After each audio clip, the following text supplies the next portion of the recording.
Graça e paz do nosso Senhor e Salvador Jesus Cristo de Nazaré, Deus vivo e todo-poderoso, Criador dos céus e da terra, e tudo que nele há. Vamos aqui para mais uma quinta-feira para ministrarmos uma palavra de Deus no seu coração. Com certeza, uma palavra que vai falar à sua vida. A palavra de Deus, ela sempre fala conosco, Ela sempre tem alguma coisa para fazer diferença na minha e na sua vida. E por isso que nós estamos sempre ministrando, por isso que em todos os lugares, hoje em dia você vai no YouTube, vai na Facebook, em todas as redes sociais você encontra uma letra, uma palavra, um pastor falando, um irmão falando, um testemunho. Vocês já pensaram na multiplicação da palavra de Deus no mundo?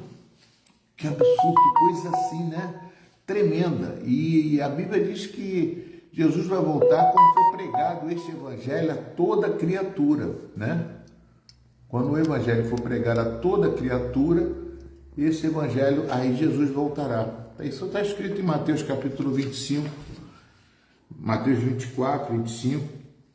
Vocês vão ver isso. Agora, o que eu queria orar com vocês agora nesse momento é para estudar um texto que me chamou muita atenção, que eu fiz uma meditação aqui para a gente poder estar falando sobre essa mensagem.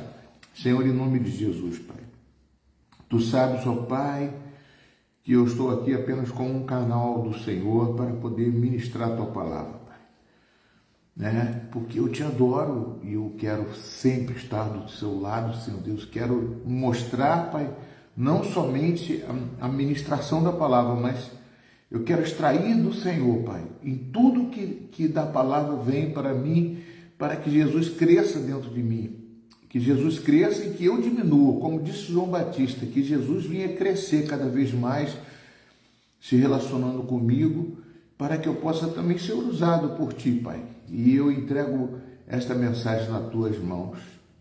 Em adoração, eu me rendo a Ti. Tu és como um rio, rios de águas vivas, flui dentro de mim. És manancial, fonte inesgotável, traz vida ao coração, como o rei Davi. Eu quero Te louvar, minha alma canta-Te, Senhor, em adoração. Digno és de louvor, majestade santa. Meu prazer é Te dizer: Te amo, ó Senhor. Jesus, fala conosco, Pai, traz para nós que possamos Te adorar em espírito e em verdade, como Tu disseste no Teu Evangelho de João, capítulo 4, versículo 21. Queremos Te adorar em espírito e em verdade. Que essa verdade seja sempre o Teu Espírito Santo dentro de nós, para podermos saber orar, saber falar contigo. Intercede e intervém em tudo que for falar, em nome de Jesus. Amém, queridos? Glória a Deus, aleluia, louvado seja o nome do Senhor por vocês estarem aqui. Amados, eu estive meditando num personagem chamado Judas Iscariotes, ou seja, um personagem que todo mundo conhece, e que no princípio, quando eu era criança, na minha época, eu botava ele no poste, o pessoal ficava malhando Judas, como se fosse ali, a gente não entendia, mas a gente malhava porque ele matou Jesus, porque traiu Jesus, mas a gente não sabia o que estava fazendo, era induzido, a fazer isso. Mas aí eu estive meditando, quem foi Judas, Judas ele teve o maior professor de toda a história. Ele teve o maior mestre, professor, mestre, ele teve o maior discipulador, ele teve o melhor pastor do mundo. Ele viu os maiores milagres, ele viu multiplicação de pães e peixes, ele viu multiplicação de pães e peixes. Judas, ele não só viu a multiplicação de pães e peixes, mas ele viu também Jesus Cristo andando sobre as águas. Creio eu, ele estava no barco, ele está naquele barco, e viu Pedro andando sobre as águas também. Eu creio que, como que pode esse homem ter se desviado do caminho do Senhor? Às vezes eu fico pensando sobre isso. Falei, eu sou um péssimo discipulador. E Judas, como o melhor discipulador do mundo, ele conseguiu se desviar. Eu comecei a perceber por que aconteceu isso com ele, né? Por que esse homem que seguiu a Jesus, eu creio até que ele expulsou demônio, que em Lucas capítulo 10 diz que foram 70 discípulos junto na frente de Jesus para poder anunciar Jesus, e ele devia estar junto. Ele deve ter ido lá em Gadareno, ver aqueles demônios ser expulsos, ele viu tudo aquilo. E Jesus escolheu ele como discípulo por causa de alguma habilidade dele, característica. Inclusive, ele era um tesoureiro, ele que carregava a bolsa, né?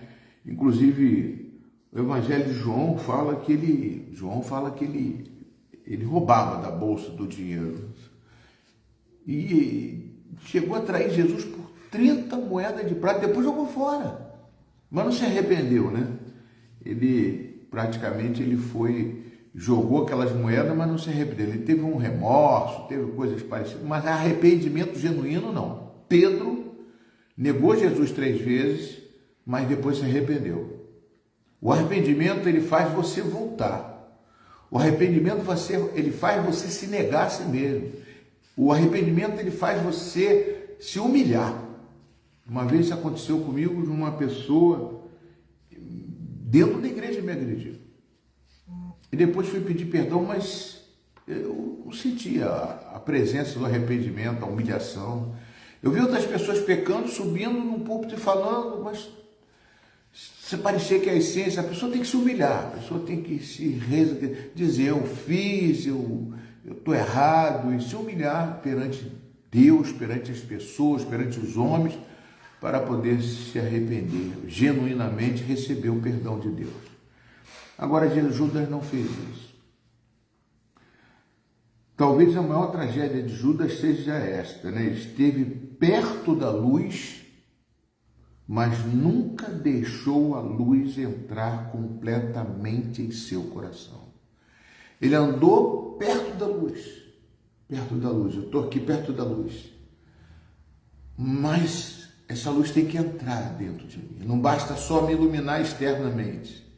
Então existe um processo dentro de nós que tem que ser transformação interna de cada um de nós.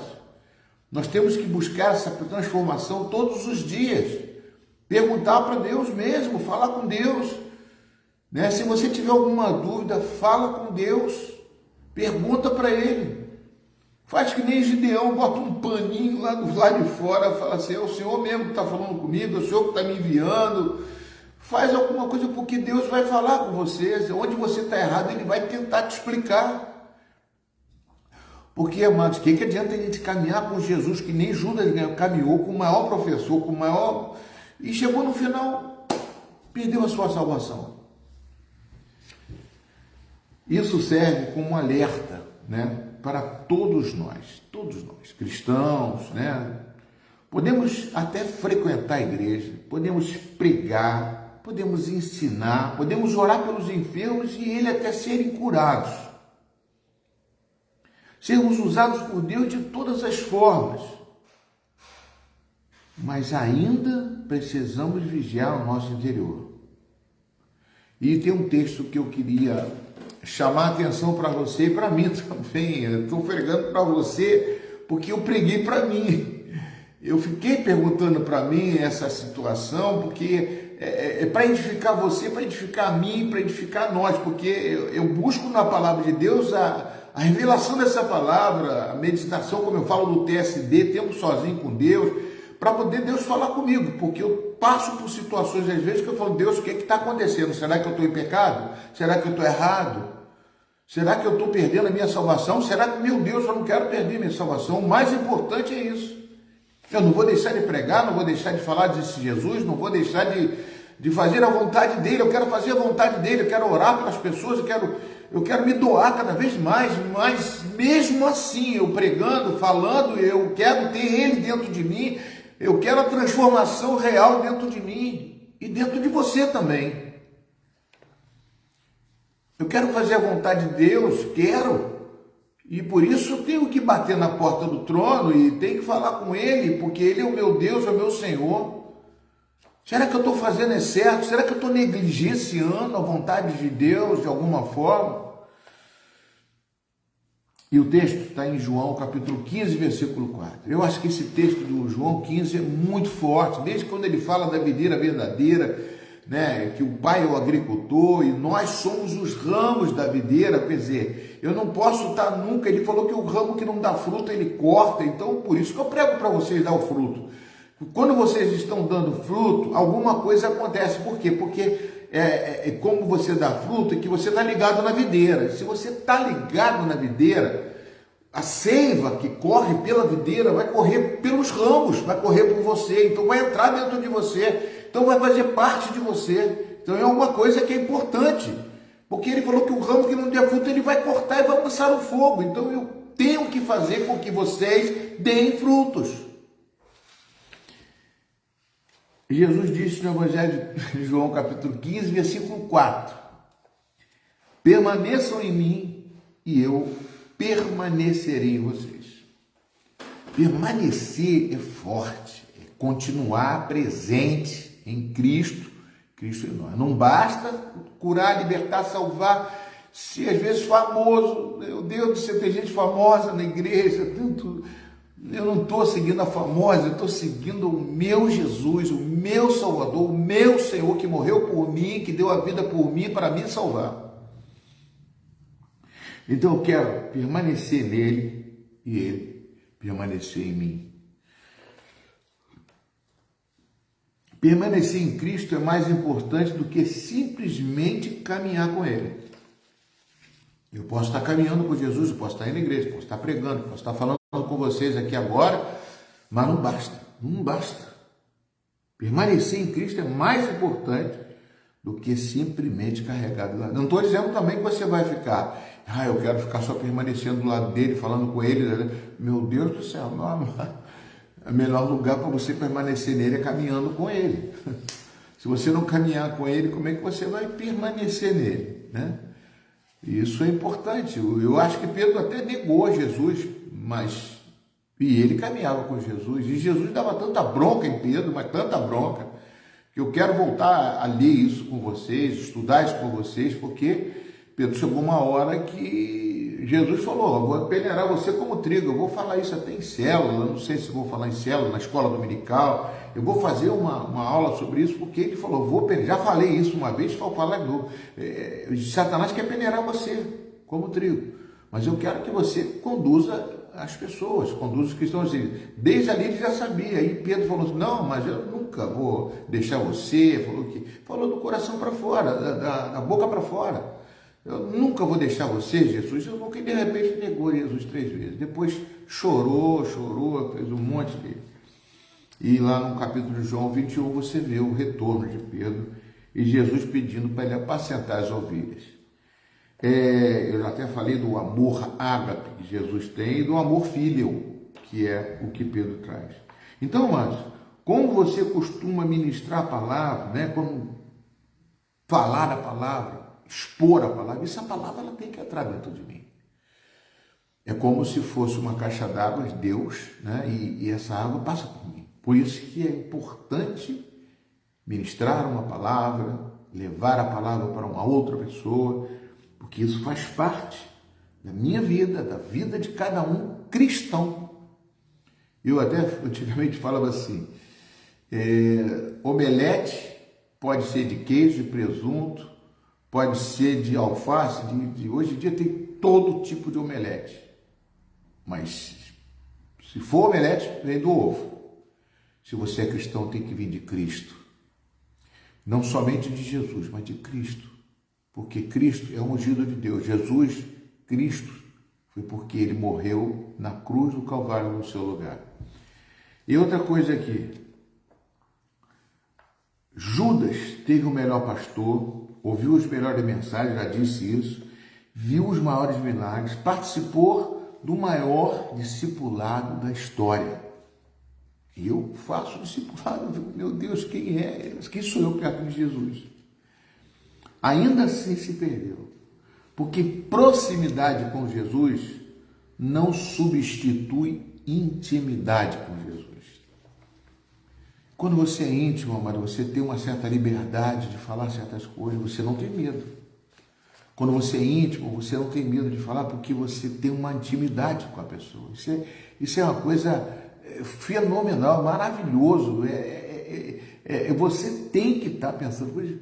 Judas andou com Jesus, o melhor pastor, né? Andou com Jesus que fez os maiores milagres, andou com Jesus que foi o maior discipulador da história, que foi o maior mestre, reconhecidamente pelo Nicodemos, por todas as pessoas que viam, né, por homens cultos até hoje. Né? Quem já leu aquele livro, né, que fala sobre Jesus Cristo, né, que não tem como, é o melhor de todos, foi Jesus. E Judas andou com Jesus, viu Jesus fazer tudo isso e se desviou de Jesus. Então, mesmo assim, né, ainda assim ele se perdeu. Por quê? Proximidade com Jesus, pregar Jesus, falar com Jesus, estar na igreja com Jesus, não substitui intimidade com Deus. E convivência com Cristo não substitui transformação do coração. A coisa tem que entrar dentro de mim, dentro de você, para poder que eu seja transformado. Então, amados, a maior força que tem é a intimidade com Deus, é estar perto dele, fazer parte deste evangelho somente não, ser parte da vida com Cristo. Por isso que eu falei, João 15, ele começa com a videira verdadeira. Nós somos os ramos. Se nós somos os ramos, a gente pode dar seiva, a gente está ligado nele. Então, a seiva vai com ele. Então, ele fala, se não der fruto, não vai acabar a bateria aqui. Misericórdia. Eu estou terminando com vocês. Essa é uma advertência que eu queria deixar com vocês. Em Provérbios 4:23 diz o seguinte: devemos cuidar diariamente do coração, pois é dele que procede as fontes da vida. Que Deus abençoe vocês. Fique com essa mensagem, grava, multiplica, passa para outro. Em adoração. Em adoração. Adorareis a Deus em espírito e em verdade. Eu me rendo a ti, tu és como um rio, rios de águas vivas, flui dentro de mim.